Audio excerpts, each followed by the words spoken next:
we got Mr. Influence a Life in the building, about to grace the mic, y'all.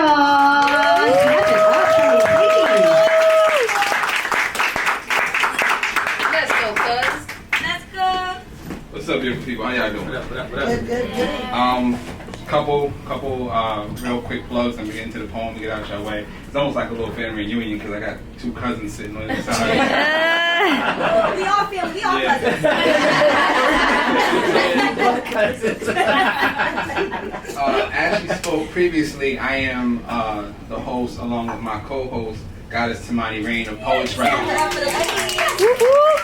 And if you haven't heard of Poetry Realm is a poetry open mic that happens every first and fourth Wednesday of the month, right down the street at BPT Creates right here in Bridgeport. It's a venue that's been running in the city of Bridgeport for 17 years. And providing a space for poets and stuff like that. So all of you poets who have hit the mic for the first time, it's a place that's like home. Music, DJ, whole nine, it's a complete vibe. Second,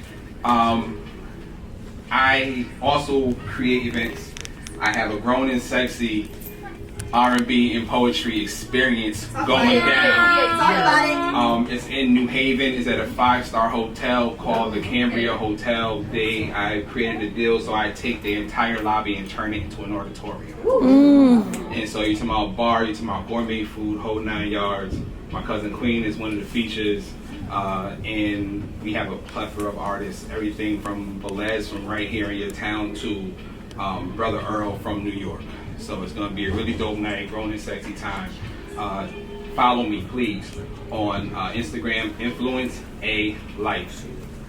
I should be sitting in a chair with a gray hoodie on something stupid. All right? But that being said, let me go ahead and do this poem again for Women's Month. Because I'm only where I am today because of women, because of gems dropped on me by my cousin, marketing, because of my mother, because of my wife. I can just go on and on. Women in the community who have held me down to make me be who I am today. It's like we can hear Willie from the gravesite laughing. Dumb nigga, I always knew your black woman was the key. But we continue to treat her like plated pieces of metal to give her replaced as long as we have the master. Come on now. Throwing her away each time she doesn't fit the mold we keep resculpting. Forcing her in and out of our lives until the notches of her emotions become dull and worn down. So now she become a custom ring, color-coded so we know just when to use her. As we use her curves as wedges to pry open new sexual situations for our enjoyment, withering away her soul until it becomes a key to skeletons, feeling she has no choice but to open other doors. Leaving broken pieces of herself behind embedded so deep, we'll always feel the piercing pains of what we have lost. It's like Willie Lynch is the locksmith who locked her in the mechanisms of our heart, so now future masters can tell us we be messed with.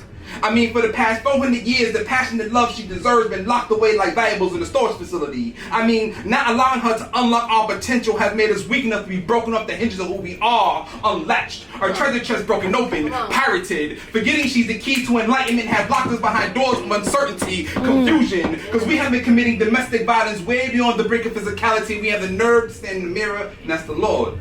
Why me? Why me?